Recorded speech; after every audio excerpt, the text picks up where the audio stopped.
दोबारा हो जिंदाबाद मुर्दाबाद मुर्दाबाद। गजल सिंह, जिला अध्यक्ष आम आदमी पार्टी। आज हमारे देश के अंदर नीट की परीक्षा को लेकर बहुत बड़ा घोटाला और धांधली सामने आई है, जिससे इस देश के युवाओं का भविष्य अंधकारमयी सरकार ने करने का काम किया है। आज से पहले भी जितनी भी भर्तियां हुई, जितने भी पेपर हुए, सब पेपर लीक हुए। कोई भी एक भी ऐसा एग्ज़ाम नहीं जो लीक नहीं हुआ, जिसमें इन लोगों की और राजनीतिक लोगों की, भारतीय जनता पार्टी के लोगों की शमूलियत पाई गई। उसके बावजूद भी कभी सरकार ने कोई संज्ञान या उसकी जांच या उस पर कोई कार्रवाई नहीं की।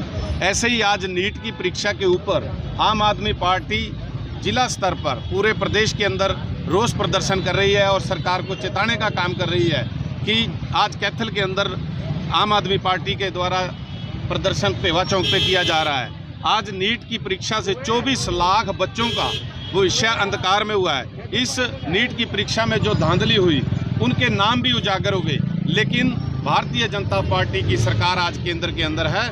माननीय प्रधानमंत्री और इस देश के शिक्षा मंत्री के कान पे जूं तक नहीं रेंगी।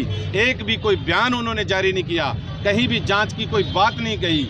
और दोबारा इन बच्चों का जो 24 लाख बच्चे जिन्होंने एग्ज़ाम दिया है, उसके साथ साथ जो नए बच्चे आगे तैयारी कर रहे हैं, वो भी आज अपने आप को ठगा महसूस कर रहे हैं। वो भी सोच रहे हैं कि हमें तैयारी करने का क्या फ़ायदा, अगर सरकार ने कोई कार्रवाई नहीं करनी है, ऐसे ही पेपर लीक होंगे। अपने चहेतों को पेपर लीक करके, अपने चहेतों को पास करके उनको नौकरियों पर लगाने का काम इस सरकार ने जो शुरू किया है, ये धांधली, इसकी पूर्णतः जांच होनी चाहिए और जो दोषी हैं उनको सज़ा मिलनी चाहिए। कमियां क्या है सर? कमियां बिल्कुल ये आपके सामने ही आ गई हैं। मीडिया के अंदर बातें चल रही हैं कि पेपर जो बिके हैं, वो जो पेपर बिके हैं उसी के कारण तो इन बच्चों का जो एग्ज़ाम है वो रुके और उस पर केंद्र सरकार कोई संज्ञान नहीं ले पाई। लेकिन देश के सबसे बड़े उच्च न्यायालय ने उस पर संज्ञान लिया। ये हमारे लिए, सरकार के लिए और सरकार चलाने वालों के लिए बहुत शर्मिंदगी की बात है कि हमें कोई भी पेपर लीक हो, कोई भी धांधली हो, कोई भी नौकरी पेशे में धांधली सामने आए तो हमें कोर्ट का सहारा लेना पड़ता है। तो सरकार कहाँ है?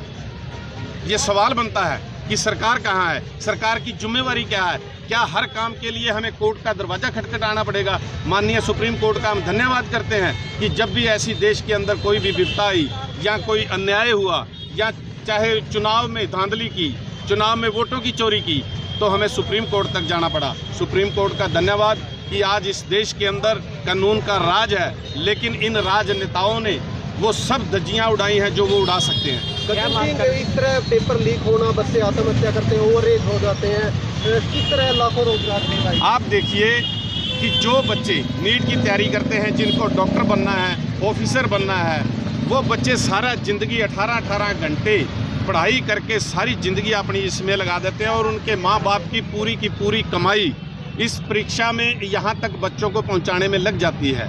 जो बच्चे 18-18 घंटे मेहनत करते हैं, उसके बाद ऐसी दुनिया सामने पेपर लीक हो, रिज़ल्ट रुक जाएं, कोर्ट उन पे संज्ञान ले, सरकारें उन बच्चों को सिक्योर ना कर सकें, सेफ ना रख सकें, तो वो बच्चे डिप्रेशन की तरफ चले जाते हैं, क्योंकि उनको अपना भविष्य अंधकारमयी लगता है। युवा अवस्था में होते हैं, एक बार यहाँ तक पहुँचना, आधी ज़िंदगी बच्चे की युवा अवस्था निकल जाती है और बच्चे डिप्रेशन की वजह से फिर गलत कदम उठाने लग जाते हैं, क्योंकि माँ बाप की सारी ज़िंदगी की कमाई लग गई, बच्चे की सारी मेहनत लग गई, उसके बाद उसको कोई रास्ता नहीं दिखता, तो बच्चे डिप्रेशन की तरफ जाके गलत कदम उठाते हैं। ये सरकार की जिम्मेवारी है कि उन बच्चों के भविष्य को उज्जवल करने के लिए जो मूलभूत सुविधाएं हैं वो तो दे, साथ ही साथ इस बात को इंश्योर करें कि इन बच्चों की जो परीक्षा होगी वो फेयर होगी, साफ़ सुथरी होगी, सभी बच्चों को समानता के साथ अधिकार मिले।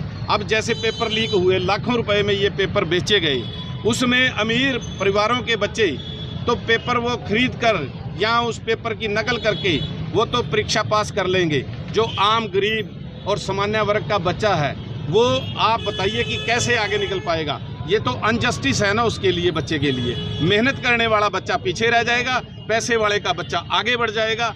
ये फिर अनबैलेंस है जो ये समाज के लिए भी घातक है और बच्चों के भविष्य के लिए तो घातक है ही। क्या मांग करते हैं सरकार से? बिल्कुल हमारी आम आदमी पार्टी की तरफ से ये मांग है कि केंद्र सरकार इस पर संज्ञान ले जो दोषी पाए जाए उन पे कड़ी से कड़ी कार्रवाई की जाए, उनको सलाखों के पीछे किया जाए और बच्चों के भविष्य को उज्जवल करने के लिए, सिक्योर करने के लिए उचित कदम उठाए। जनरल सेक्रेटरी डिस्ट्रिक्ट कैथल आम आदमी पार्टी। जी, क्या कहना चाहेंगे, किस तरह से ये जो कोई भी एंट्रेंस एग्ज़ाम है, चाहे वो नीट का है चाहे किसी और ट्रेड का है, हर एग्ज़ाम के अंदर इस पिछले 10 सालों के अंदर पूरी धांधलेबाजी हुई है। यहाँ तक के हरियाणा के चेयरमैन भी रिश्वत के मामले में दोषी पाए गए, लेकिन उन पर कोई कार्रवाई नहीं हुई। अभी अभी जो नीट की परीक्षा हुई है, उस परीक्षा के अंदर एक कैंडिडेट ऐसा है जिसके 2 नंबर आए सब्जेक्ट के अंदर और नीट की परीक्षा में 720 नंबर उसको दे रखे हैं।